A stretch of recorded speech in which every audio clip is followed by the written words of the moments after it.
Cirinya cuma sederhana, damai, tenang, sukacita. Damai, bahagia, sukacita. Benar-benar kerasa kok. Yang mana benar-benar pasrah itu pasti dia sudah damai, sudah tidak lagi menderita dengan sakitnya, dan itu di dalam itu apa ya, plong gitu loh. Itu gitu, dan tubuh tuh pasti akan menjadi ringan kayak gitu loh. Beda dengan yang tadi yang pasrah tapi sebenarnya itu adalah putus asa. Itu di dalam itu justru berat. Dalam itu justru berat, justru sesak, terus masih bingung dan sebagainya. Nah itu sebenarnya pasrah yang putus asa. Itu totally different. Walaupun orang seringkali mengatakan udahlah saya pasrah, tapi dengan ekspresi ya udahlah saya pasrah. Nah kayak gitu itu energinya kecil.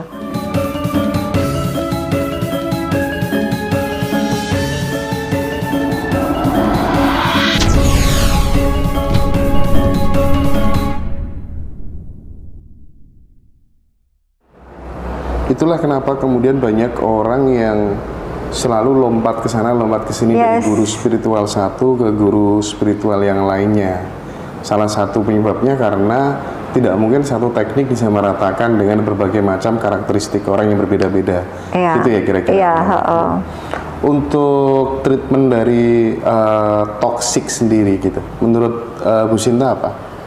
Toksik maksudnya dalam konteksnya perilakunya toksik sama orang lain dan lain sebagainya gitu, tuh memberesin sifat-sifat yang negatif itu gimana? Selalu pasti dia punya akar gitu loh. Jadi dalam mindset kesehatan holistik atau saya pribadi gitu, tidak ada orang yang sebenarnya negatif itu tidak ada gitu. Karena apa? Ya ada Tuhan loh di dalam dirinya. Yang membuat dia negatif hari ini itu adalah dia belum sadar akan Tuhan, yang pertama, dan yang kedua adalah dia dikuasai oleh aspek mentalnya yang bermasalah, dan itu akarnya biasanya ada di masa kecil, bahkan di dalam kandungan. Nah itu yang harus kita temukan tuh, akar-akar itu, anchor, jangkarnya itu di mana sih mulainya, kenapa dia menjadi jahat seperti itu. Bayangin contoh misalkan saya nemuin orang yang psikopat ya, dia ibaratnya tuh kalau ketemu ayamnya lagi nggak apa-apa, diam-diam di depan dia, tiba-tiba dia bisa, ini langsung dia patahin lehernya gitu. Nanti ada kucing gitu, dia bisa masukin di dalam dus, kemudian dia lakban, dusnya ditaruh di lemari kayak gitu kan. Nah itu kan buat saya udah psikopat itu. Kebayang kalau dia punya anak, dia punya istri, dan memang dia lakukan ke anak istrinya itu kejahatan-kejahatan seperti itu gitu. Anak dia lagi makan, anaknya nangis, anaknya itu bisa diangkat terus dibuang kayak gitu aja, terus dia melanjutkan makannya tanpa perasaan. Ini menurut saya psikopat. Tapi ketika saya dalemin, dia kenapa seperti itu? Dia dulu waktu kecil kalau nakal itu ibunya membelit dia dengan gorden sampai nggak bisa apa-apa gitu kan, terus dipukulin. Kebayang nggak? Dan dia tidak bisa apa-apa gitu loh, anak kecil seperti itu jadi marah, dendam itu menggelegak di dalam dirinya, dan itu ketika ada momen, ada trigger itu keluar gitu loh. Jadi sebenarnya dia juga menjadi seperti itu adalah ada peristiwa yang mendahului dia seperti itu gitu loh Mas, dan tugas kita adalah memahami itu dulu, dan memulai perubahan adalah dari awal dia seperti itu gitu loh. Kenapa dia jahat hari ini, itu ternyata dia pernah menerima kejahatan-kejahatan yang nggak masuk akal di masa lalu gitu. Nah Bu Sinta kan tidak sedikit ya teman-teman yang ketika dia sedang sakit tertentu gitu, justru dia tidak melakukan apa-apa, tapi justru dia melakukan penerimaan utuh terhadap apa yang terjadi di dalam dirinya gitu. Jadi dia benar-benar sudah pasrah total gitu ya, sumeleh gitu kalau orang Jawa. Tapi justru dengan cara yang seperti itu, tanpa effort, tapi penyakit yang lama dulu diusahakan untuk berobat ke sana kemari nggak sembuh-sembuh, tapi ternyata bisa sembuh. Bagaimana penjelasannya itu? Iya, jadi kita pertama bedain dulu Mas Hendra, antara pasrah yang benar-benar pasrah menyerahkan urusan sama Allah, sama pasrah karena udah putus asa. Itu dua hal yang berbeda. Kadang yang putus asa artinya dia udah kemana-mana, nggak ada, ya udahlah, uang saya udah habis, saya udah nggak tahu mau kemana lagi, udahlah saya pasrah. Buat saya itu adalah putus asa kayak gitu, dan itu energinya kecil. Tapi ketika dia pasrahnya itu dalam konteks optimis bahwa sudah tidak ada yang bisa lagi menyelesaikan saya secara kedokteran lah, secara dunia lah, maka satu-satunya jalan ada saya pulang kembali kepada Allah. Saya siapkan diri saya untuk pulang. dengan seikhlas-ikhlasnya, sepasrah-pasrahnya. Ngomongnya kayak gini gitu loh, harus ngomongnya udah bener-bener dalam kondisi optimis gitu, optimis bahwa udah saya sudah melakukan segala ikhtiar saya secara dunia, secara kedokteran dan secara medis apapun, dan saya tidak bisa sembuh, maka satu-satunya jalan saya pulang kembali kepada Allah. Saya serahkan urusan saya pada Allah. Itu di Alkitab jelas. Ketika engkau turun tangan, Allah angkat tangan. Ketika engkau angkat tangan, Allah yang turun tangan gitu. Jadi biar Allah yang ngambil itu semua gitu masalahmu, dan disitulah justru sebenarnya adalah dia sedang mengenolkan egonya. Dia sedang mengenolkan egonya, maka yang hadir adalah sepenuhnya adalah kekuatan Tuhan di dalam dirinya. Dan itu banyak gitu, dan itu sebenarnya kita upayakan di dalam holistik ini adalah seperti itu gitu. Kalau kita mulai dari bawah capek, kita di bawah tuh apa ya, fisik tadi lah kayak gitu loh. Yang tengah-tengah taruhlah ngeberesin tubuh, energi.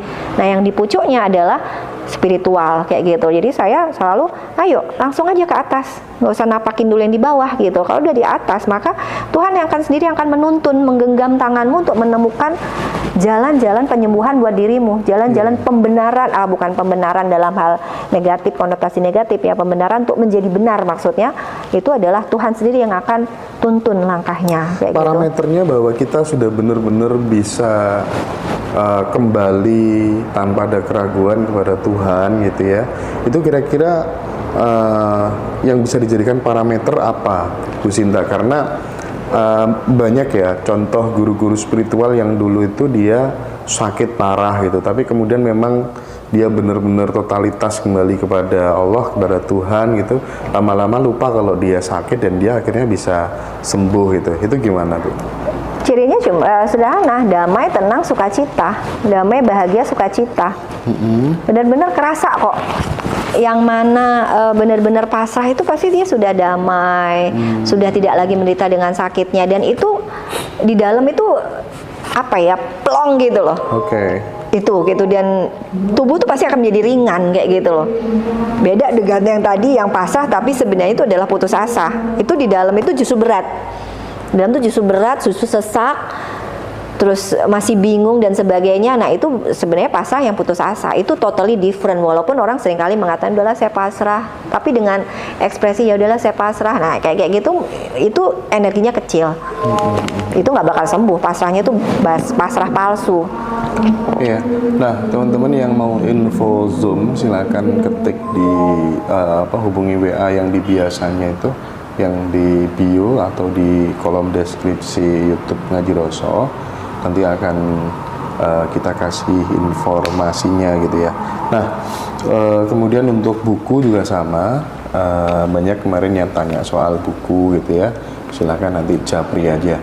Saya saat ini sedang saraf kejepit, bagaimana caranya bisa sembuh ya Bu, gitu katanya. Gimana Bu? Iya, pertama pahami dulu saraf kejepitnya di lumbal mana. Atas, di leher, atas, punggung tengah, punggung bawah. Itu pesan cintanya berbeda. Coba disebutin aja kalau misalnya ya, gitu. Kalau di leher itu biasanya terkait dengan kekakuan berpikir gitu. Tulang ekor ini?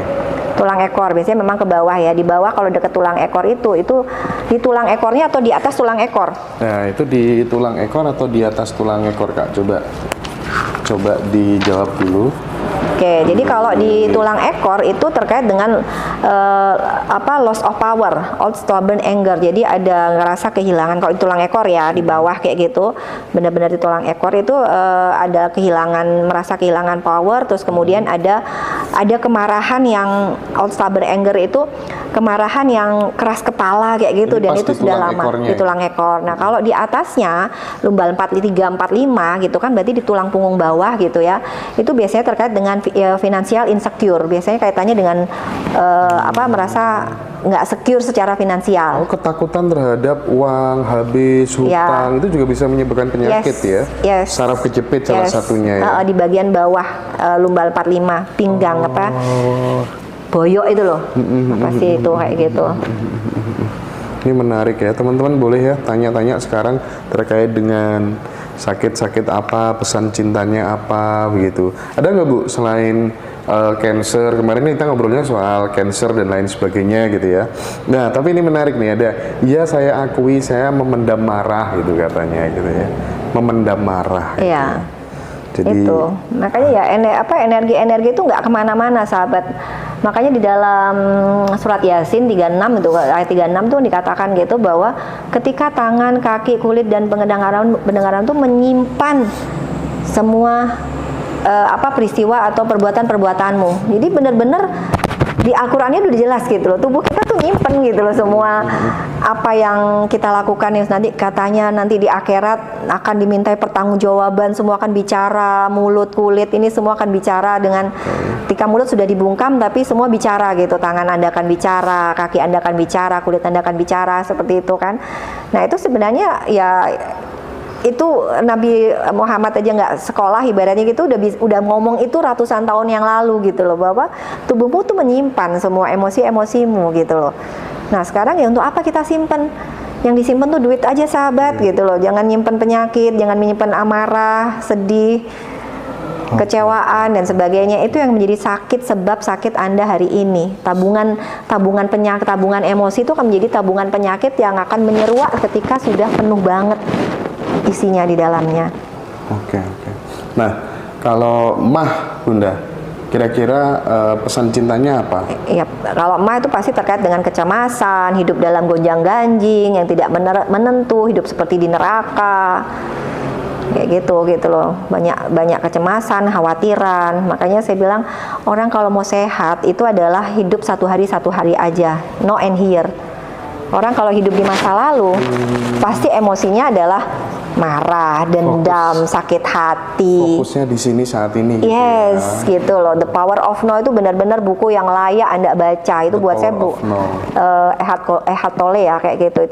Itu benar-benar buku yang saya rekomendasikan untuk Anda baca gitu, karena ketika kita hidup di masa lalu ya pasti emosinya marah lah, dendam lah, kecewa lah, sakit hati, nggak ada gunanya, udah terjadi gitu kan.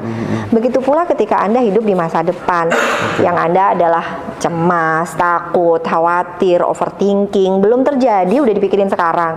Karena kalau mau sehat hidup sekarang hari ini. Hidup satu hari saja. Hari ini ada ya udah syukur itu. Saya punya contoh yang luar biasa ya dari orang yang benar-benar hidup satu hari nih Mas Hendra.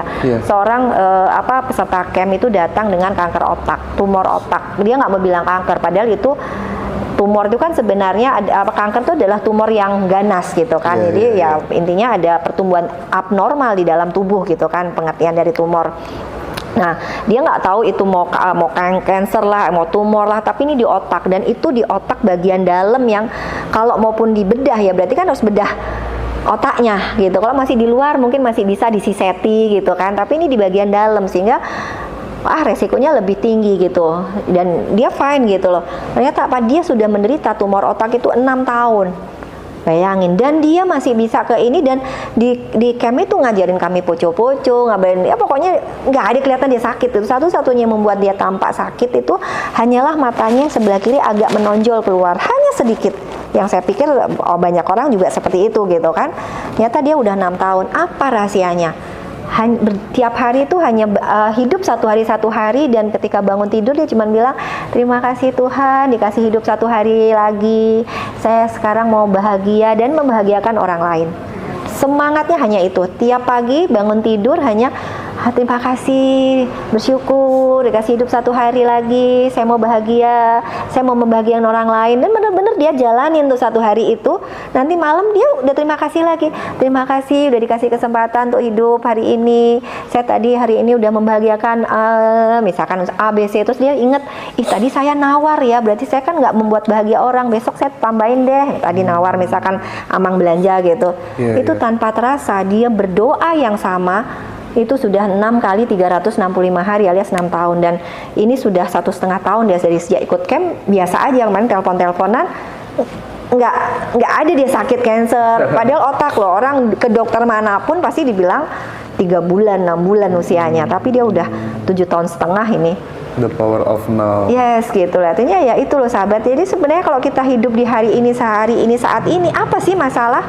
Anda hari ini masih masih makan, tidur, enak, bisa ini, nggak usah mikir yang besok, gak usah mikir yang kemarin gitu loh, nggak ada Ketakutan gunanya. dan kekhawatiran karena kita lompat ke masa depan. Yes, gitu capek. Dan penelitian udah membuktikan kok bahwa 90% apa yang Anda pikirkan di masa lalu, di masa depan, apa yang Anda takutkan di masa depan, ketika kita sampai pada momen itu nggak ada apa-apa di situ. Nggak ada apa-apa ya. Itu jadi kan Risetnya sebenarnya seperti itu ya. sebenarnya ketakutan itu kan berarti kan kita ciptain sendiri, dan Anda menderita dengan ketakutan Anda, kekhawatiran Anda gitu loh. Nah, itu yang membuat Anda sakit hari ini. Nah, latihan secara konkret dari hal-hal kecilnya bisa seperti apa, Bunda? Misalnya ya, kadang kita ini kan makan sambil main HP, Yes, gitu kan ya. kayak gitu, Terus kemudian nyetir sambil telepon gitu, atau dengerin musik, atau misalnya banyak hal lah ya yang kita campur-campur gitu. Itu Bunda sendiri latihannya seperti apa gitu? Bu Sinta latihannya jadi seperti apa? itulah yang disebut dengan mindfulness gitu kan. Mindfulness meditation, kalau ikut kelasnya mungkin Anda ikut kelas mindfulness meditation 3 hari aja bisa 5 juta, 10 juta, 15 juta gitu kan. Itu cuman latihan. Tapi sebenarnya latihan yang utama mindfulness meditation adalah ketika Anda mampu mindful, jangan bedain sama mindful ya. Mindful itu pikiran penuh. Mindfulness pada setiap kejadian peristiwa yang Anda lakukan hari ini. Makan, dihayati nih. Anda ngerasa nggak makan yang Anda makan tuh, kalau Anda benar-benar hayati di dalam makanan yang Anda kunyah, itu tuh ada manis, ada asin, ada apa tuh terasa. Dan sampai dalam level ibaratnya ada jasa ratusan orang loh untuk sampai makanan ini sampai di hadapan kita.